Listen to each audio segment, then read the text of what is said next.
Joined now by Andrea Faust Booth, running in Place 5. Thank you for being here, Andrea. Thank you for having me, Peter. I know you've got a family background. Your dad served in public life for a long, long time. Yes. Tell me about your decision to run for public office here on the City Council. Well, I decided to run because I kept hearing a lot of noise. Everybody was fearful because of the vast growth that was coming into our community. And so I decided to get involved, and I wanted to get in and see what was going on, and so I could inform everybody, all our citizens.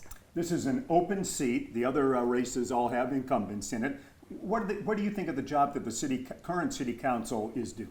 I've had the privilege of being a part of their journey through this campaign, and it gave me the ability to sit and listen, and I'm in awe of how organized they are, what a great job they're doing.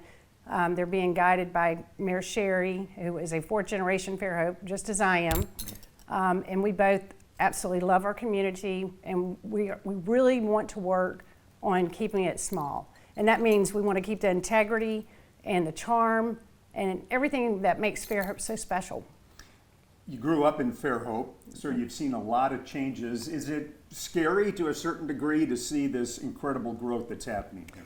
I think you can become a little fearful, but if you get in and you get to know what's going on and see how well our council is managing the growth, then I think you would feel safe. And I think they're doing a great job. They're doing some surveys on our traffic. It's real heavy right now, and it's frustrating. You have to have a lot of patience. I've had to learn patience. I sit and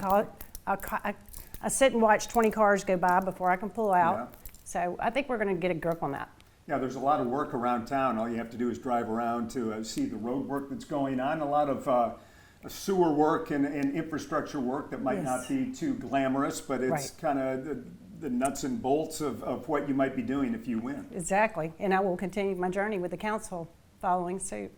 Let's talk a little bit about growth and how you find that balance between bringing people in, which everybody seems to agree you can't just shut it off entirely, but how you maintain that flavor that makes Fairhope so special and makes people want to move here. Well, that's why I wanted to run. I want to keep the integrity and the kindness, and the growth is coming, and we are managing it. We are working on some new zoning laws, and I know that they're trying to put some real important zoning laws in place.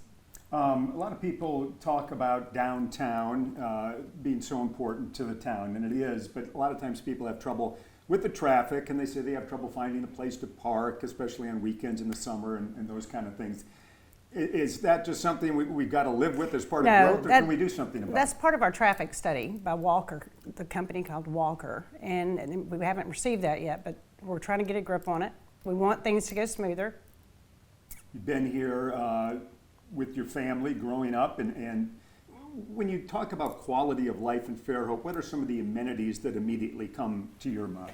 Well, we have some beautiful restaurants. Our parks are incredible. I am down at the Bay every day. That's where I work out, and it's just a healthy environment. You can get out and take nice walks or runs, and I feel so fortunate. Yeah. Lots of stores to shop in.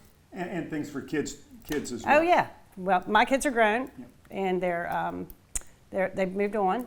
But yes, it's nice to see the children playing and all their little parks. And how about the schools here in Fairhope? Do you think they're still the big selling point that they've always been with all the growth and the increased enrollment? Have we been able to keep up here in Fairhope with that? We have. Actually, Cecil Christenberry is doing an amazing job. And he has a team that when the subdivisions open, they go into the subdivisions and they figure out how many kids per home, and they keep tallies of how many children are going to be coming into our schools. So they've gotten rid of 100 portables, and they are now building more schools, and I think they've spent $500 million on all the structures, and they have enough room for kids for the next 5 to 10 years. Do you have any special projects that you'd like to get done if you're elected to the council? You know what I want to do? I want to get into the grassroots of these small organizations, like the veterans, and there's the Hope School they're building out at I can't remember a school. Imaging. Anyway, there's a lot of projects that I just want to get in, get my hands in. I want to be a part of helping people. That's my main goal. Gotcha. Andrea, thank you so much for being here. Thank you. Thank you for joining us, everyone. You've now heard from all 11 candidates running for City Council in Fairhope. Don't forget the election is Tuesday, August 26th. Thanks for joining us.